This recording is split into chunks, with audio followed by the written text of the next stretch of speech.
Selamat siang Bapak Ibu. Sebelumnya saya ucapkan terima kasih banyak atas kehadirannya. Pada siang hari ini saya akan mempresentasikan yaitu materi tentang budaya positif Bapak Ibu, yang mana kami memperoleh materi ini di pendidikan guru penggerak yaitu pada modul 1 dan 4, dan kami harus menyebarkan pemahaman tentang budaya positif kepada guru lain supaya ilmu yang kami dapat tidak hanya saya saja yang memahami, tapi panjangan semuanya juga mendapat ilmu yang telah kami pelajari di pendidikan guru penggerak. Sebelum saya mulai, Bapak Ibu bisa lihat ya, aksi nyata budaya positif, diseminasi budaya positif yang sudah saya lakukan di sekolah saya. Apa itu budaya positif? Sebelum itu saya ingin bertanya kepada Bapak dan Ibu. Sebutkan dulu Bu, 2 guru Anda pada saat Anda di SD, SMP, atau SMA yang sangat berkesan, yang baik atau tidak baik. Apakah Bapak Ibu semuanya punya guru yang mengesankan? Punya nggih? Coba saya tanya kepada Bu Surina, guru yang mengesankan yang baik. Ada yang mengesankan. Ya, sedikit sedikit kembalikan kepada kami. Iya. Waktu di SMP itu ada satu guru namanya Pak Yanto, mengampu mata pelajaran matematika. Yang membuat saya berkesan adalah ketika beliau menerangkan itu benar-benar santai, benar-benar tidak menegangkan. Yang mana notabene adalah pelajaran matematika itu kan sudah honor dulu ya, tapi di tangan beliau itu matematika jadi lebih asik. Endingnya kami suka, dan akhirnya ketika ulangan itu banyak nilai-nilai yang bagus yang kami peroleh.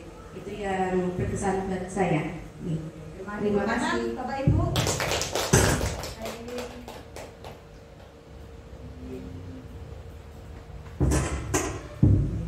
Saya ingin dengan satu cerita lagi. Mungkin Ibu Buis yang tidak baik atau baik? Kalau pengalaman saya ya, ini yang tidak berkesan. Tapi kalau sudah berkesan sekarang yang tidak berkesan. Dulu waktu SMP juga ya, kalau saya itu saat pelajaran bahasa Inggris. Kalau pelajaran bahasa Inggris kan dari awalnya, kalau SD dulu zaman saya itu belum ada pelajaran bahasa Inggris. Kemudian di SMP ada pelajaran bahasa Inggris, tetapi di situ gurunya itu sangat horor tadi katanya, sangat menakutkan. Nah dari situ itu untuk belajar bahasa Inggris itu susah sampai sekarang karena tidak ada yang berkesan, sehingga pelajaran bahasa Inggris itu pun tidak menarik bagi saya. Dan akhirnya ya bahasa Inggris bisanya ya sekedarnya hanya yes no. Terima kasih. Tangan Bapak Ibu. Oh yes. Terima kasih banyak untuk cerita Bapak Ibu. Jadi ada yang berkesan, ada yang tidak berkesan. Jadi panjenengan semuanya juga dari seorang guru sekarang ya. Nah, panjenengan usahakan menjadi guru yang disenangi siswa, dalam arti tadi bahasa Inggris sehingga gurunya menakutkan, baru kemarin saja baca sudah nunduk semua. Jadi guru matematika yang santai, padahal pelajaran matematika itu pelajaran yang sangat menurut saya sangat sulit. Itu ilmu pasti, kalau salah sedikit ya salah semua. Kita lanjut Pak Dong ya. Nah, budaya positif contoh yang diterapkan di sekolah saya yaitu ada sholat berjamaah, ini kemarin sholat duha bersama-sama, ada juga kegiatan 3S, salam, salim, dan sapa. Apakah di tempat Bapak Ibu sudah ada kegiatan seperti ini sebelum anak masuk ke lingkungan sekolah? Bapak Ibu berada di depan, kemudian menyapa siswa. Apakah sudah ada Bapak Ibu? Ada. Di Betoan? Ada. Alhamdulillah, berarti secara tidak langsung di sekolah Bapak Ibu sudah menerapkan budaya positif yang akan kita bahas hari ini. Kemudian Bapak Ibu, budaya positif ada macam-macam. Yang pertama ada peduli, ada rajin, ada integritas, ada rasa hormat, dan sesuai dengan profil pelajar Pancasila. Apa yang Bapak Ibu masih ingat lagunya profil pelajar Pancasila? Belajar Pancasila, beriman dan bertakwa pada Tuhan yang Esa. Lanjut Bu.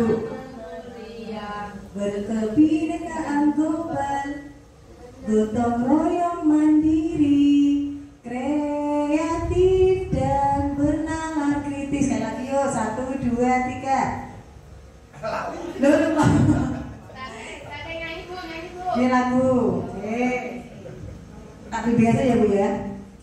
Belajar Pancasila, beriman dan bertakwa pada Tuhan yang Esa dan berakhlak mulia, berkebinekaan global, gotong royong mandiri, kreatif dan bernalar kritis. Ada berapa Bapak Ibu dimensinya? Ada 6. Ini juga merupakan suatu budaya positif yang kita terapkan di dalam kelas, terutama di sekolah panjenengan semuanya. Dan apalagi sekarang ada kurikulum namanya kurikulum Bapak Ibu, kurikulum Merdeka itu menerapkan dimensi ini. Salah satu ada gotong royong dalam proyek, ada kebinekaan global, ada berakhlak mulia dan lain-lain. Nah ini Bapak Ibu. Nah, kemudian saya terangkan sebentar. Menurut Ki Hajar Dewantara, tujuan pendidikan adalah menuntun segala kodrat yang ada pada anak agar mereka dapat mencapai keselamatan dan kebahagiaan yang setinggi-tingginya baik sebagai manusia maupun sebagai anggota masyarakat. Di sini peran pendidik hanya menuntun untuk memperbaiki lakunya, bukan kodratnya. Bapak Ibu, kita tahu sendiri, kita sebagai seorang guru punya tugas yang sangat banyak. Apalagi sekarang banyak sekali siswa yang rata-rata punya apa? Punya akhlak yang kurang baik. Contohnya kemarin ada Pak Guru di mana Bapak Ibu? Di daerah sana ya, itu sampai siswa kita, siswanya murid sampai berani menggolok kepala beliau. Itu karena apa? Mungkin kurangnya pendidikan budi pekerti yang ada dalam sekolah tersebut, atau juga kita perlu menerapkan perhatian kepada anak yang bermasalah tersebut. Dan menurut hari ini dapat kita simpulkan, jadi kita harus menuntun kodrat yang ada pada anak-anak kita, arahkan mau kemana. Contoh Bufat punya anak yang pinter gambar, kita arahkan bakatnya ke lomba gambar. Muridnya Bu Is pintar membaca puisi, kita arahkan ke lomba membaca puisi. Jadi kita arahkan sesuai dengan kodratnya agar mencapai kebahagiaan di dunia maupun di akhirat. Jadi kita tidak hanya memberikan ilmu di dunia saja, tapi juga kita memberikan ilmu di akhirat. Contoh saya juga sebagai guru agama menuntut mereka contoh memberi tata cara sholat, wudhu seperti apa, membaca Al-Quran, yang mana nanti diharapkan sebagai bekal mereka untuk kebahagiaan di akhirat. Nah, kemudian dari ini budaya positif adalah nilai-nilai keyakinan dan kebiasaan-kebiasaan di sekolah yang berpihak pada murid agar murid dapat berkembang menjadi pribadi yang kritis, penuh hormat dan bertanggung jawab. Tujuan utama kita menjadi murid yang bertanggung jawab itu paling utama Bapak Ibu. Apalagi ini saya rasa ini lunturnya apa ya, moral Bu. Murid anak sekarang dijewer sedikit salah lapor, orang tua pun juga malah mendukung. Dulu ketika saya sekolah tidak membuat PR sampai saya nangis lapor ke ibu bapak malah ditambahi duit. Bisa lagi PR nih. Saya ingin sini mau tuh gimana Pak. Sekarang anak tidak buat PR malah bilang senyum malah tidak ada salahnya, tidak punya rasa bersalah. Ini juga terjadi di sekolah saya Bapak Ibu. Apakah di sekolah panjenengan juga sama? Sama. Jadi ini perlu menjadi PR buat kita. Kenapa kok bisa beda ya anak dulu dengan anak sekarang? Mari ini kita bersama, kita wujudkan generasi pelajar Pancasila yang berdasarkan kepada profil pelajar Pancasila. Sampai sini dapatkan Bapak Ibu? Sebelum saya lanjutkan, kita paham ya? Kemudian tujuan disiplinasi peserta dengan mampu: 1. Memahami motivasi perilaku, yang kedua memahami 5 posisi kontrol, yang ketiga memahami dan menerapkan restitusi, dan yang terakhir memahami hukuman, konsekuensi dan restitusi. Nanti saya akan menerangkan keempat ini kepada panjenengan semuanya, semoga bermanfaat untuk kedepannya. Amin. Pelanggaran oleh siswa, Bapak Ibu, pernahkah kita melakukannya? Di sekolah dulu, apakah pernah Bapak Ibu melakukan pelanggaran? Pernah. Bu Fat? Pernah juga, saya juga pernah. Tapi tidak sengaja Bapak Ibu, ketika itu saya membuat PR tapi ketiduran. Buku tak tindai. PR-nya mana Bu? Tidak, apa? Buat tapi ketinggalan. Nah, ini saat itu Bapak Ibu melanggar ya, bilangnya alasan. Padahal saya pulang langsung tak ambilkan bukunya itu buat PR-nya, tapi masih tidak percaya. Akhirnya diukur ya sudah menerima konsekuensi. Pernahkah kita mendapatkannya? Pelanggar siswa pernah. Kemudian apa yang diingat dari hukuman yang didapat Bu Rizka ketika mendapat hukuman, apa yang diingat? Iya, pertama memang sakit hati, tetapi setelah saya renungkan ternyata saya memang salah. Dulu saya ingat waktu SD itu saya tidak membawa penggaris karena pas pelajaran seni rupa. Terus saya dimarah-marahin sampai sekarang saya masih ingat. Iya. Tapi ada rasa.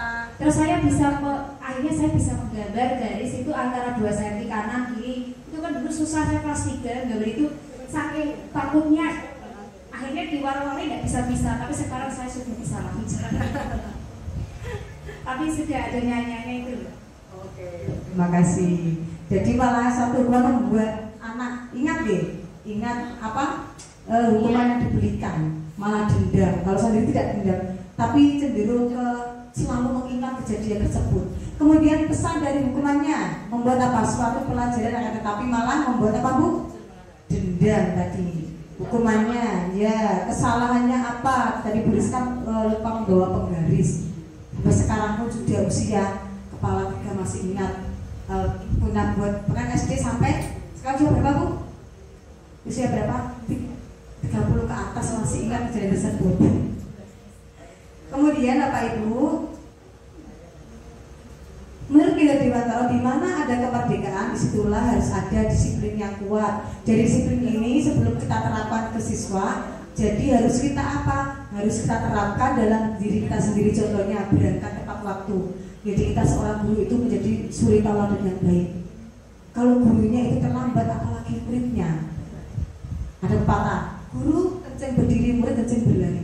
Jadi kita perilaku kita bergerak sedikit pun kesalahan itu masih diingat-ingat oleh murid. Oh Bu, ini terlambat kok. Saya juga terlambat Bu. Nah, anak itu peniru yang paling bagus sekali, paling mulung, benar sekali. Nah ditiru, masuk ditiru. Berbeda dengan orang tua. Tidak hanya terlepas dari perintah, kan, tapi juga cakap buat memerintah diri sendiri. Memerintah dari semua perbuatan yang kita lakukan atas kendali diri kita sendiri. Kita mengontrol. Jadi ketika Bapak Ibu guru penggerak itu ada kepala tangan. Jadi yang bisa buka atau menutup kepala tangan itu adalah kita sendiri, bukan atas kehendak orang lain. Kecuali kalau kita menjadikan kepala tangan tersebut untuk dibuka. Okay?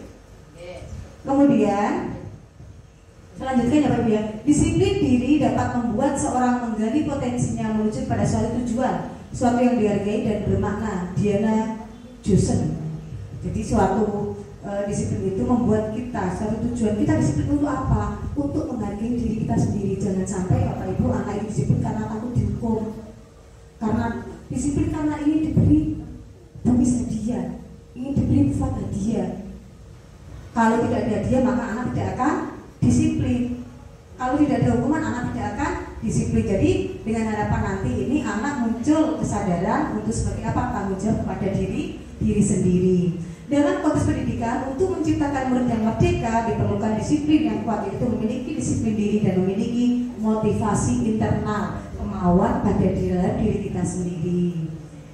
Bolehkah memaksa seorang melakukan suatu karena ditangani oleh 3 level motivasi? Yang pertama yaitu menghindari rasa sakit atau hukuman. Tadi seperti saya bilang Bapak Ibu, anak melakukan suatu kebaikan itu karena ingin menghindari suatu hukuman. Saya membuat PR karena nanti kalau tidak akan dihukum oleh bufat. Bu ini contoh. Jadi ini kebanyakan juga anak saat tanya kenapa misalkan nggak buat PR lupa. Kalau kemudian anak itu buat PR mesti takut kepada gurunya. Bukan atas itu merupakan tanggung jawab dirinya sendiri. Yang kedua, mendapatkan penghargaan dan penghormatan dari orang lain. Contohnya, dia menolong orang lain karena ingin mendapatkan suatu balasan. Ibaratnya kalau dalam ilmu itu riak, pamer, dia itu pamer mengharap imbalan dari orang lain. Kemudian menghargai dirinya sendiri. Nah ini yang paling tepat, itu poin yang nomor 3, melakukan suatu perbuatan itu atas motivasi kepada diri sendiri. Makanya Bapak Ibu, kita punya tugas untuk memotivasi anak-anak untuk melakukan kebaikan atas dasar menghargai dirinya sendiri, bukan atas dasar orang lain untuk diberikan penghargaan atau hukuman. Jadi dalam hal ini budaya positif ini perlu kita terapkan dan kita motivasi, terutama motivasi intrinsik, yaitu apa Bapak Ibu? Dalam diri sendiri muncul seperti apa penghargaan kepada murid dirinya sendiri, menghindari rasa sakit. Nah tadi udah, rasa takut atau hukuman. Kemudian apakah kita jauh menghindari sakit dan hukuman? Bukan pasti. Kita juga menghindari sakit dan hukuman, itu sudah pasti Bapak Ibu. Tapi kalau di dalam dunia pendidikan kita berikan seperti ini, maka akan selamanya anak membuat suatu tugasnya karena tadi takut hukuman dan takut akan menghindari rasa sakit. Datang ke sekolah tepat waktu sesuai jam kerja. Ini masuk kelas tepat waktu sesuai jadwal, tidak sarapan dulu. Bu, sarapan dulu ya Pak. Izin biasanya nggak ada ya, alhamdulillah nggak ada. Guru sini hebat. Nah, jika murid melakukan kesalahan, bagaimana sikap kita sebagai guru? Saya ingin tanya, bagaimana kalau melakukan kesalahan? Sikap jenengan sebagai guru? Untuk pertanyaannya tadi, Jika murid melakukan kesalahan, bagaimana kita sebagai guru? jika murid melakukan kesalahan, bagaimana kita sebagai guru? Oh iya. Pengalaman selama ini. Pengalaman saya sebagai guru, anak didik saya itu kesalahannya itu tidak seberapa sih. Mungkin hanya tidak mengerjakan PR itu tadi atau berangkat terlambat. Saya itu hanya memberi nasihat atau menegur. Dan karena di kelas saya, kelas 4, itu kan ada kesepakatan bersama di kelas anak-anak itu bahwa kalau yang tidak mengerjakan PR itu biasanya mendapat denda dari uang sakunya hanya seberapa gitu aja. Mungkin ya gitu. Itu yang dilakukan atas kesepakatan bersama mereka. Ya, itu aja. Terima kasih ya. Jadi rata-rata tadi dari Ibu Sinu, Bu Nani, ada juga yang didenda, ada juga diberikan sebuah nasihat macam-macam ya. Nah ini jawaban Ibu akan saya bahas di slide berikutnya. Bolehkah memaksa? Yang pertama, mendapatkan pujian atau hadiah. Apakah itu pemberian hadiah atau pujian sudah tepat atau belum? Jika anak melakukan kebaikan, kita berikan pujian ataupun hadiah. Kita bayangkan jika anak tersebut tidak melakukan kebaikan, apakah nanti kita akan berikan hadiah? Tentunya tidak ya.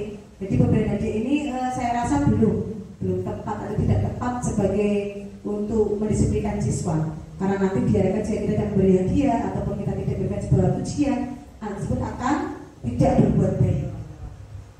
Nah, jika melakukan sesuatu karena motivasi dari eksternal, maka akan muncul rasa kecewa dan lelah. Bu Nani bilang, Bu Nani menasihati atas dia melakukan kesalahan, kemudian dinasihati Bu Nani, kemudian didengarkan oleh dia dari luar, dia melakukan tapi terpaksa. Itu juga tidak bagus Ibu. Terus yang baik bagaimana?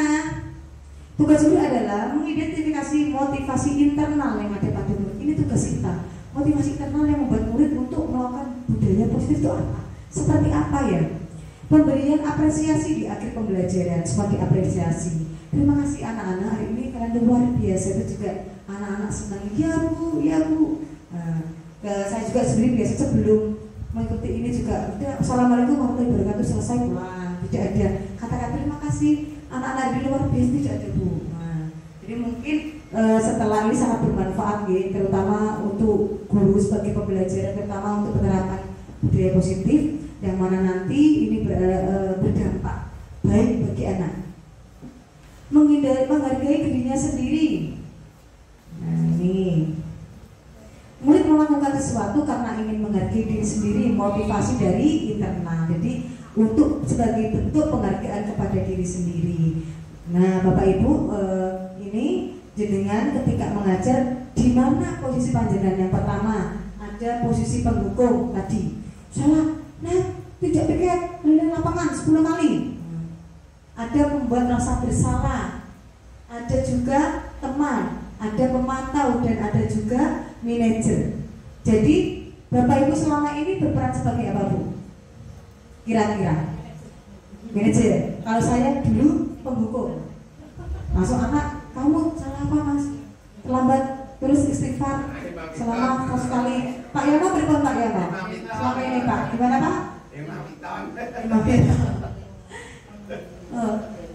Mungkin Pak Yama kalau hukumannya itu bisa apa Pak ya? Di itu lari pemanasan gitu. Karena itu sebuah konsekuensi Pak. Karena masih dalam konteks kalau saya misalkan ada anak yang tidak buat PR di lapangan 10 kali udah salah penghukum ya. Kemudian ada penghukum ini Bapak Ibu bisa baca sendiri. Cilik Bu. Nah ini menghardik, menunjuk murid kalau kamu tidak melakukannya, awas ya, ngancem ini Bu. Ini biasanya saya ini dulu seperti ini. Hati-hati ya.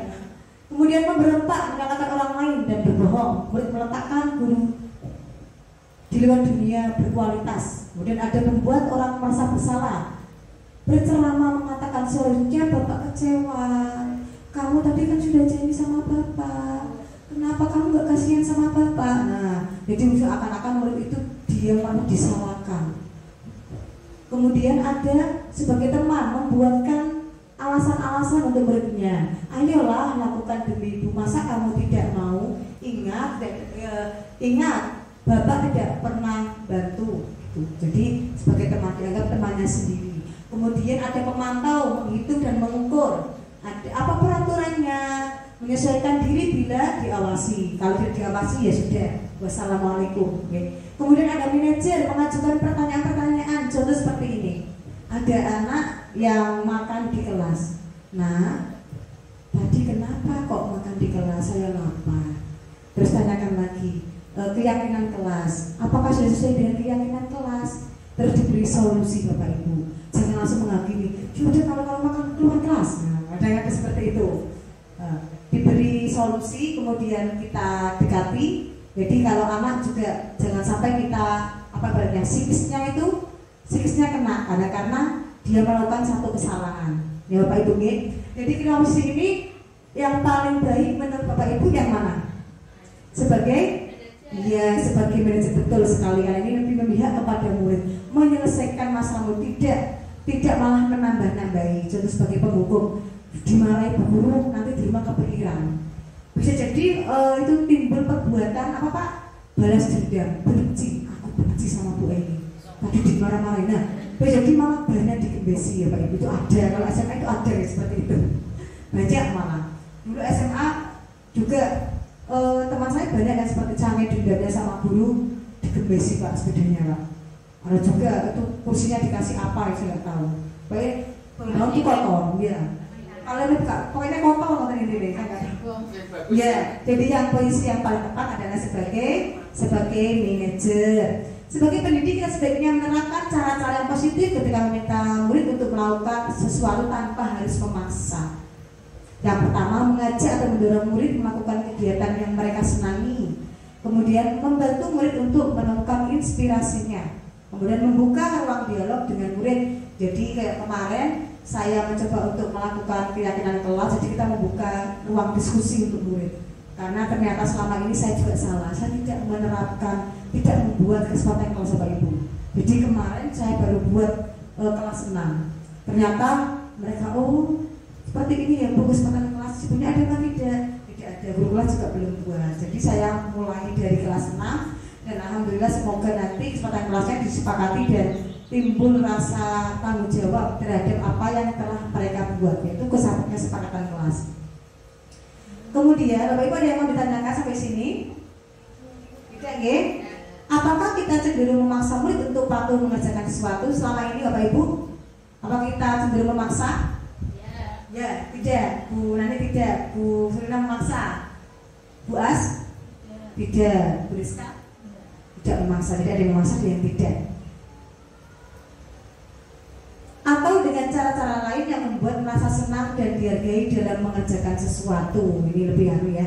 Ciri-ciri restitusi yang pertama Bapak Ibu, restitusi bukan untuk menebus kesalahan, namun bagaimana memaknai kesalahan sebagai suatu pembelajaran. Yang saya contohkan tadi, makan di kelas, bukan sebagai perbuatan kesalahan, tapi saya di situ sebagai manajer yang menerapkan segitiga restitusi, yaitu sehingga murid mendapat solusi atas permasalahannya, bukan malah menambah masalah atau menganggap murid itu bersalah. Kemudian restitusi adalah tawaran, bukan paksaan. Ditawarkan, kamu jadi orang seperti apa? Contoh, ada anak main TikTok, saya ingin jadi TikToker, Bu. Kamu jadi orang TikTok, iya, karena itu punya ilmunya, tidak dengan selalu bermain TikTok. Kemudian restitusi menuntut untuk melihat ke dalam diri. Restitusi mencari kebutuhan dasar yang mendasari tindakan. Kemudian restitusi fokus pada karakter, bukan pada tindakannya. Karakter anak yang kita terapkan, bukan tindakannya. Apalagi sekarang sudah anak-anak itu apa ya, beda nih sekarang dengan zaman dulu. Dulu sopan santunnya luar biasa, sekarang agak luntur. Mungkin dengan adanya perkembangan zaman lebih mungkin. Jadi kita harus lebih, usahanya lebih banyak untuk membentuk karakter anak.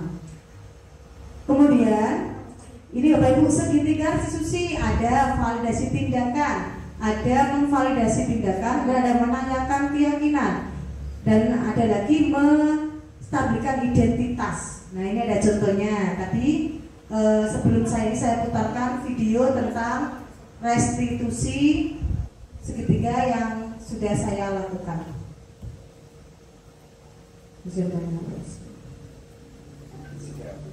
Saya contohkan.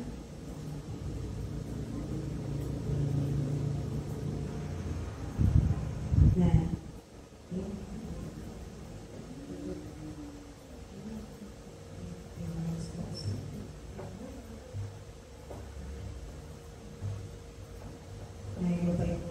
ini seadanya ini bisa ini contoh penerapan segitiga restitusi. Udah, ini tutup dulu nih.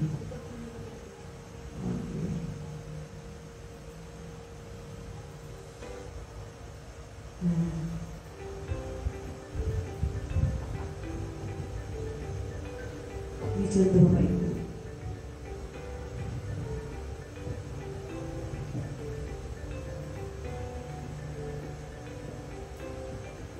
Dibuatnya mepet kemarin, diulang kurang sempurna, masih amatiran.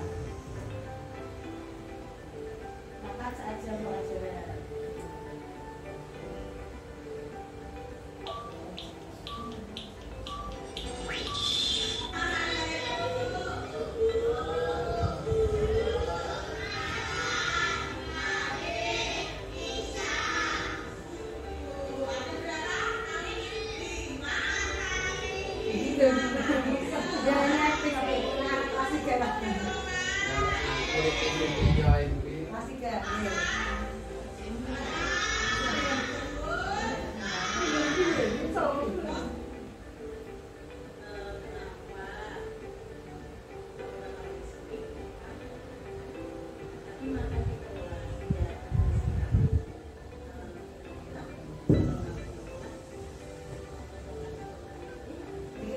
Kita stabilkan dulu identitasnya. Kita tanyakan alasannya kenapa siswa melakukan suatu kesalahan.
itu.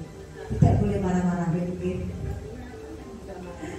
Saya biasanya dulu juga saya ini kenapa kan tidak melakukan pembelaan.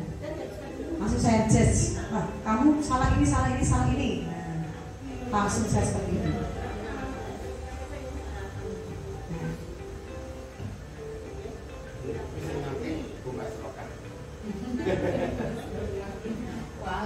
Dan kemudian setelah melakukan kesalahan diberi solusi, mulai dari kapan diperbaiki ini, tidak buat tugas, mulai kapan lagi tugasnya dibuat, mulai besok pasti anak itu akan ingat kata-kata kita. Terima kasih. Dari tadi ada segitiga restitusi. Yang pertama apa Bapak Ibu? Menstabilkan identitas. Yang kedua memvalidasi apa Bapak Ibu? Memvalidasi kesalahan. Yang ketiga menanyakan sebuah keyakinan. Itu langkah-langkahnya Bapak Ibu. Langkah-langkah yang harus ditempuh dalam melakukan segitiga restitusi. Sebelum saya akhiri, saya ingin bertanya sebentar untuk merefleksi kegiatan pada hari ini. Apa yang dimaksud dengan budaya positif tadi? Nilai-nilai apa Bu?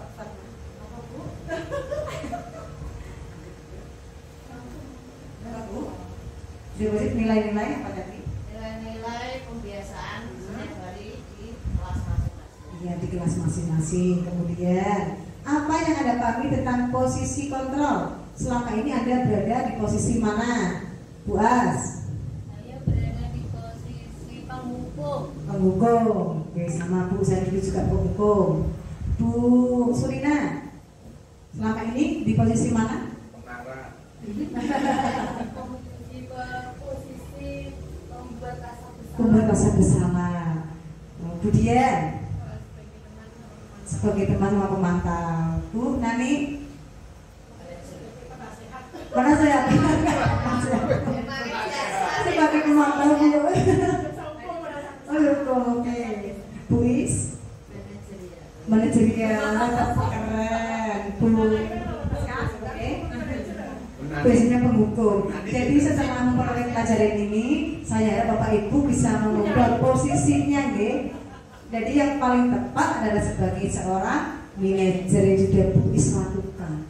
Yang paling tepat adalah sebagai seorang manajer. Jangan sampai kita menjadi seorang penghukum. Seperti saya dulu sebelum ini juga menjadi penghukum, langsung menjudge anak. Ini salah, ini, tulis ini, langsung Bu.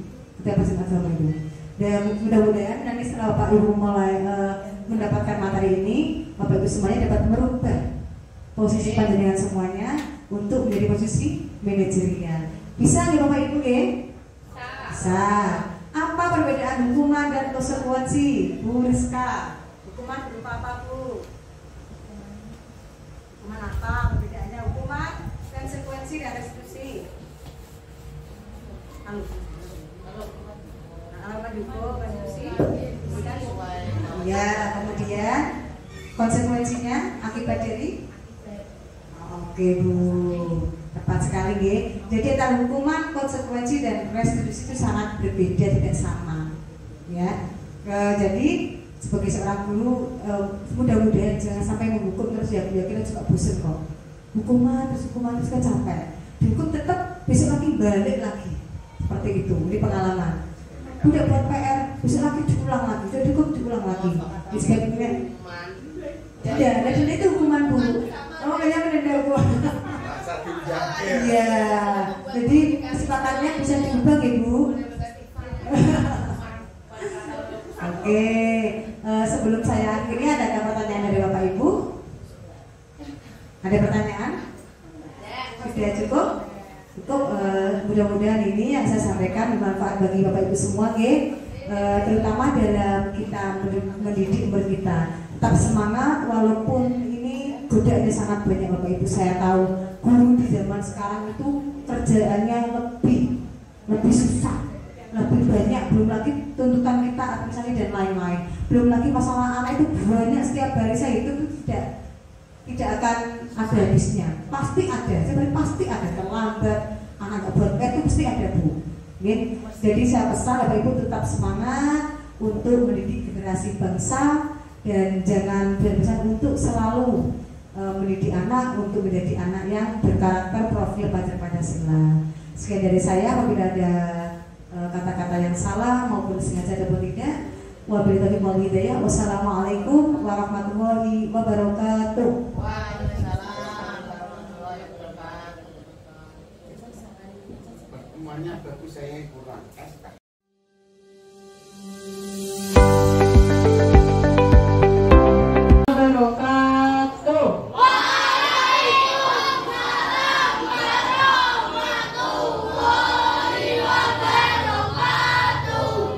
Masih kurang semangat ini lagi. Assalamualaikum warahmatullahi wabarakatuh. Waalaikumsalam warahmatullahi wabarakatuh.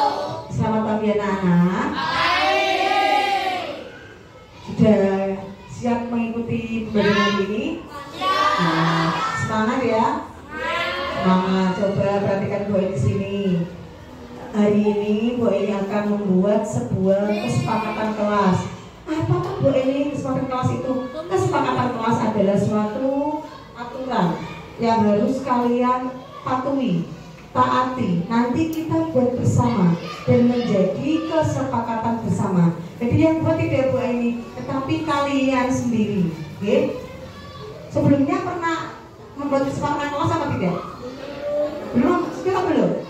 Belum. Nah, ini Bu Eni yang mengawali membuat kesepakatan kelas, terutama pada pelajaran agama. Tidak hanya agama saja, tapi harus kalian terapkan dalam semua pelajaran setiap hari. Apa yang harus kalian patuhi, sepakati, karena ini yang buat bukan siapa? Bukan Bu Eni. Yang buat adalah kalian sendiri. Nanti Bu Eni akan membagikan namanya post-it. Kata sama? Post-it, nanti kalian tulis di sini yang harus kalian patuhi di kelas. Contoh, tidak boleh berkata kotor, tulis satu saja. Satu anak buat satu kesepakatan. Nah, kesepakatan nanti yang telah kalian tulis kita gabungkan. Satu kelas berarti 38 anak. Nanti kita gabungkan jadi satu. Kita buat kesepakatan kelas. Nanti kan wajib, bukan sunnah ya, wajib harus kalian laksanakan, lakukan, tidak boleh apa dilanggar, harus patuh. Karena yang buat, tanya lagi siapa? Kalian sendiri, bukan Bu Eni. Ya, contoh lagi, ini kesepakatan itu yang dilarang dan tidak boleh kalian lakukan di kelas. Contoh apa lagi? Satu coba. Apa? Apa contohnya? Tapi kan ini kan tidak boleh berkata kotor.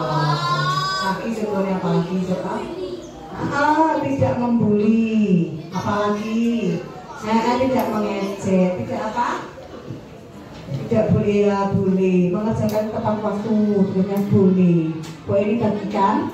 Posisinya kalian tulis satu atau lebih dari tidak apa-apa. Aturan, tata tertib, kesepakatan yang kelas yang akan kita buat. Nanti ditempelkan di papan tulis, akan Bu Eni baca satu-satu.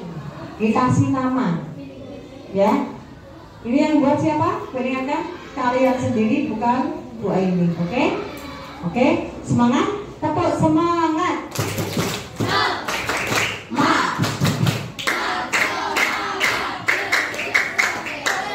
Oke, baik kan ya? Siap? Sudah siap?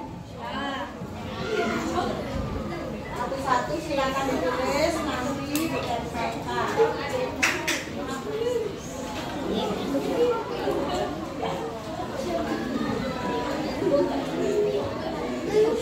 Jangan, tidak usah menulis. Sebenarnya ini tidak ada penilaian.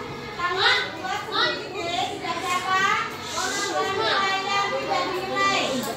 Kalian buat yang baik-baik, ya.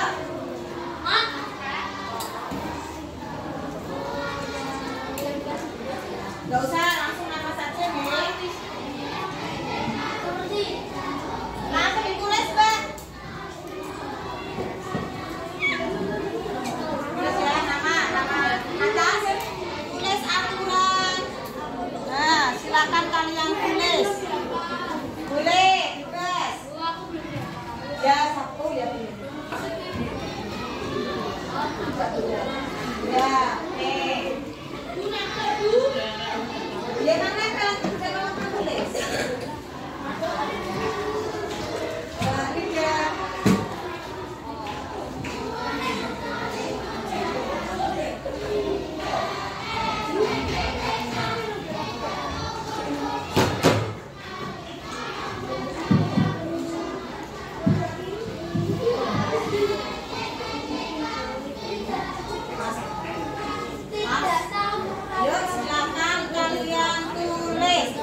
Langsung yang sudah selesai silakan ditempelkan di sini. Jauh sudah dekat ya. Nah, lanjut Mbak, antri. Yang bagus silakan. Ini aturan kelas kita, nggih. Silakan. Mas Brahma. Sudah selesai? Ke bawah boleh Mbak, tidak harus ke bawah boleh, ke samping boleh. Silakan. Sebentar ya. Pegangin dulu. Ya.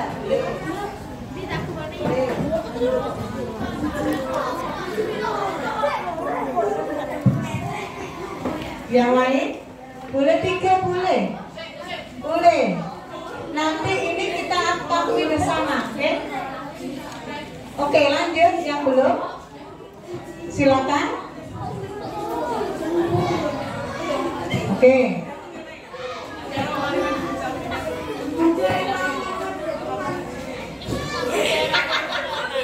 Ya bagus.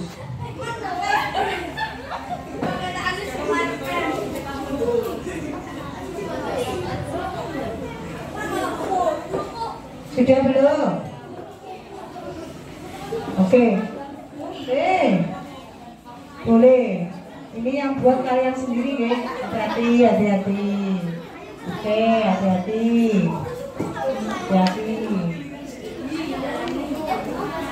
Ya, tidak apa-apa. Tidak apa-apa.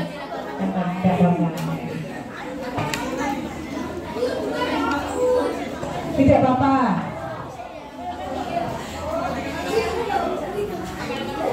Ya, langsung sudah Mas mulai. Oke. Ya, ada yang belum selesai? Ya semua gitu. Diva, oke. Setelah kalian tadi menulis yang sudah ditempel di papan tulis, nanti Bu ini bacakan. Kalian sudah menuangkan apa yang harus kalian patuhi di kelas?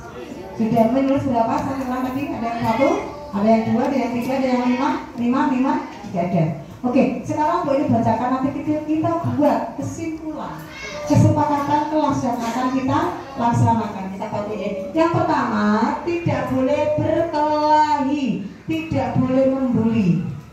Tidak boleh membuli dan berkelahi. Berarti harus saling apa, Mas? Yuk, kita buat saling menghormati dan menghargai. Ini ya, ini yang buat siapa ini? Kalian sendiri, Gen. Gua ini. Oh, ini yang nulis siapa tadi? Murid. Yang buat siapa? Murid. Yang pertama, saling menghormati dan menghargai. Sudah masuk, tidak boleh membuli, tidak boleh apa? Berkelahi dan lain-lain. Yang kedua, tidak boleh bullying. Jangan ngejek nama orang tua. Termasuk apa tadi? Saling menghormati dan saling apa? Menghargai. Yang kedua, selanjutnya datang ke sekolah 15 menit lebih awal. Tidak mengejek nama orang tua. Berarti ini Bu ini dapat mengambil kesimpulan. Benang merahnya banyak ini. Kelas 6 yang menghina atau menjelekkan orang tua. Ngaku apa tidak? Ngaku. Berarti setelah kita buat kesempatan kelas nanti, tolong jangan ada anak yang mengejek atau menghina nama orang tua. Berarti datang 15 menit berarti apa? Disiplin.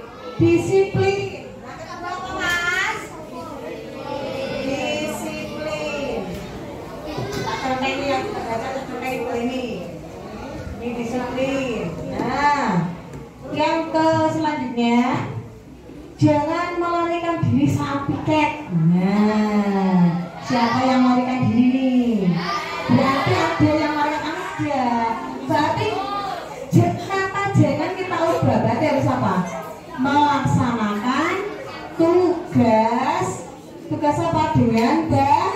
Termasuk tugas apa? Tugas piket.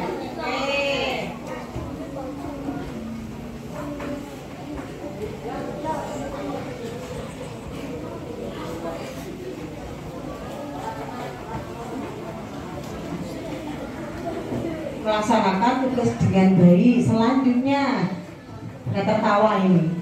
Nah, tidak boleh berbicara kotor. Berarti dalam arti apa ini? Sopan santun. Sudahkah kalian sopan santun? Sopan dan santun dulu. Kalau belum, nanti setelah ini Bu Eni berharap muncul perubahan pada diri kalian, yaitu muncul apa? Sopan dan santun. Kemudian mengerjakan tugas tepat waktu. Sudah ini ya? Oke. Kemudian tidak berkata kotor dan mengejek. Masuk apa? Sopan santun. Kemudian tidak berbicara saat pelajaran. Berarti apa? Termasuk apa coba? Disiplin. Ketika bu guru berbicara, kalian mendengarkan. Ketika bu guru bertanya, kalian menjawab. Tidak malah kebalikannya. Setuju? Setuju? Kemudian bacakan ini. Anugerah tidak mengejek, tidak membuli. Bu ini tanya sekarang ini banyak membuli yang di kelas 6 nih, saya rasa ini. Ya. Nanti Bu ini akan menyelesaikan masalah bullying di kelas 6. Karena ini lagi marah apa anak? Lagi marah pembulian yang berujung petaka. Kok bisa? Dan berarti termasuk apa anak? Disiplin. Banyak banget ini.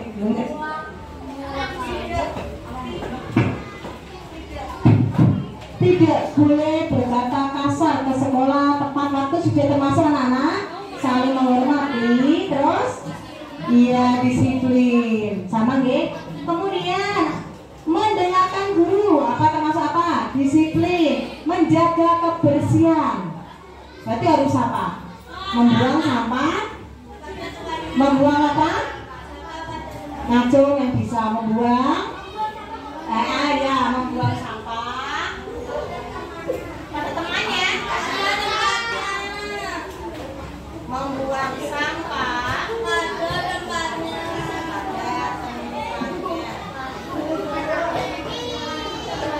Oke, lanjut. Lanjut. Bagaimana tadi? Tidak boleh berbicara kasar. Jadi ya harus saling apa? Menghormati.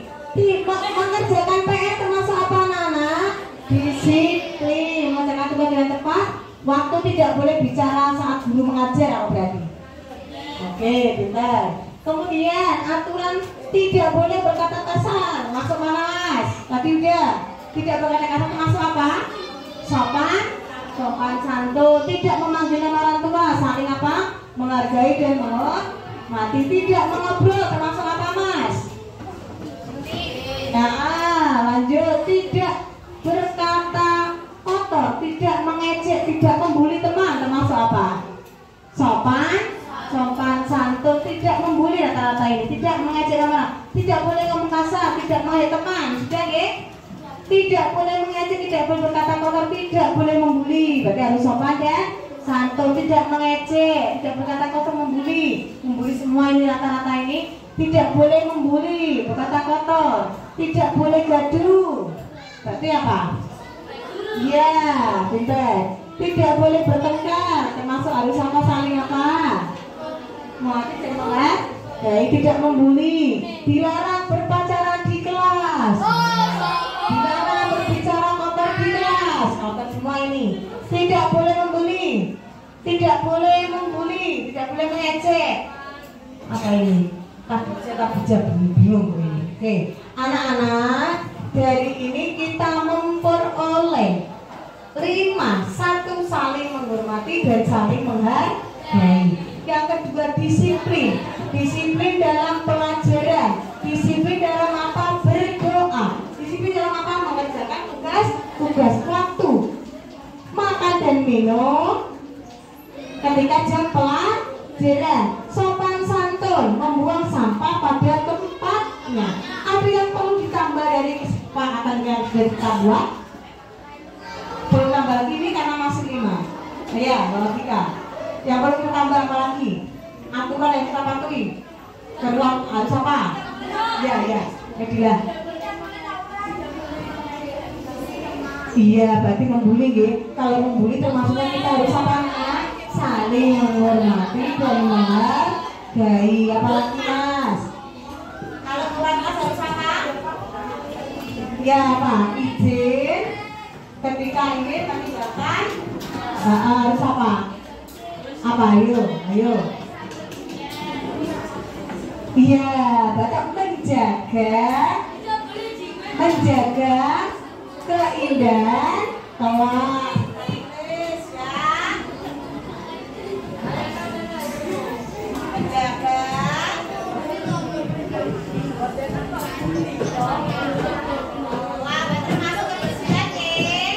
Kemudian yang nomor 7 anak-anak yang perlu kita tambah lagi, coba. Meminta izin. Meminta izin apa? Meninggalkan. Meminta izin ketika tidak masuk apa? Sekolah. Meminta izin ketika apa? Ke toilet atau tidak masuk sekolah. Apalagi nak? Masih banyak ternyata ini. Tidak boleh apa? Mau apa tidak boleh apa? Menjiwit, berarti menjiwit itu apa menjiwit? Mencubit dalam arti apa itu? Tidak masuk mana coba Mas? Mencubit Mas? Iya, tidak menang. Kita buang kata tidak. Berarti apa? Saling menghormati dan menghargai. Kita tambah saling apa? Saling menyayangi, rukun. Ada lagi? Ini menghormati tidak hanya murid saja, tapi Bu Aini juga. Bu Aini juga menghormati kalian. Kalian menghormati siapa? Bu Aini. Saling menghormati dan saling menghargai pendapat juga. Saling menghargai pendapat satu dengan yang lain. Ada lagi? Apa cukup? Itu ada 7 poin ini yang harus kita patuhi. Cukup? Kalau cukup, ini coba dibaca bersama-sama nomor 1 Mas.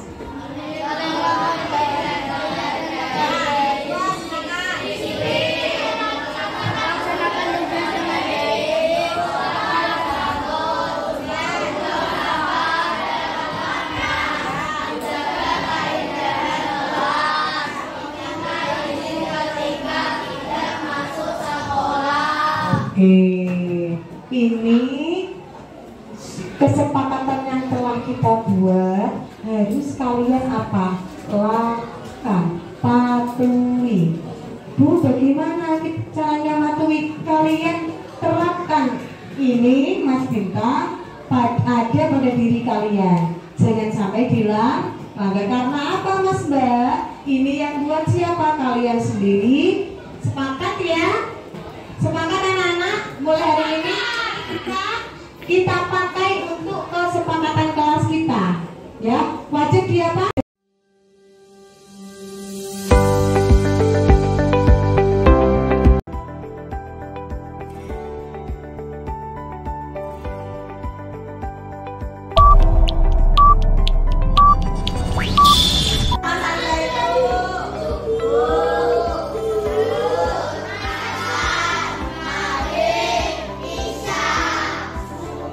Ada berapa? 5 kali 5.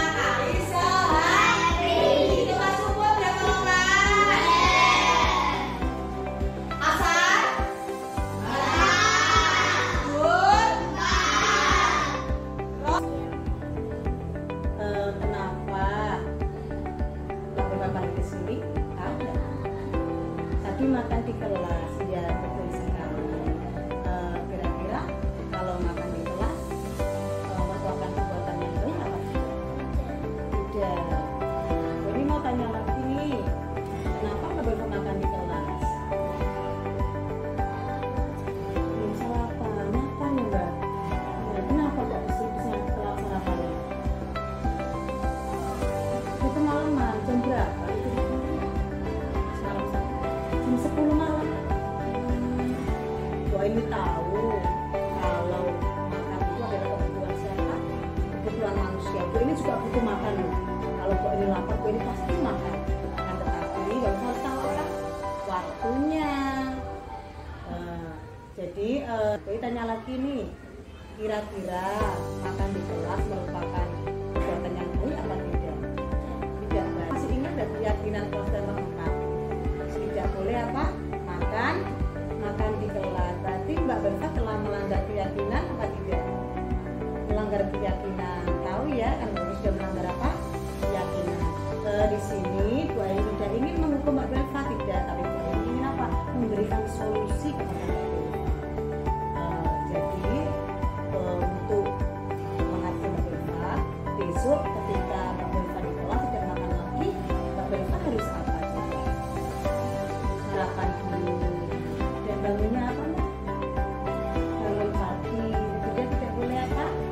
Malam-malaman. Berarti Mbak Berfa sudah mengatakan tadi kalau supaya tidak makan di kelas harus bangun pagi, tidak terlalu malam, dan sarapan dulu di rumah. Nah kemudian kira-kira ini sarapannya dimulai dari kapan? Dari besok. Janji ya, tidak boleh apa berarti makan di kelas lagi karena melanggar keyakinan kelas kita. Semangat? Oke, janji? Tes dulu? Oke.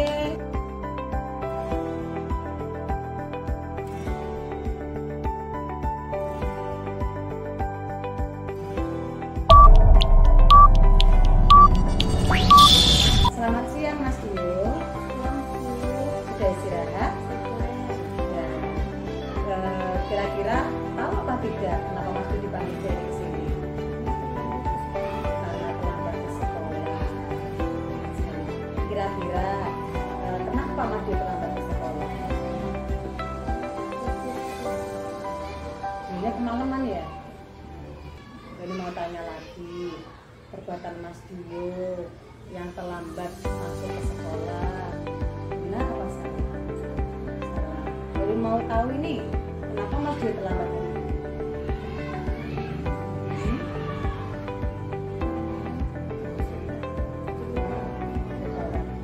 Jam berapa? Jam 10? Kenapa boleh sampai jam 10? Apa yang Mas Dio lakukan?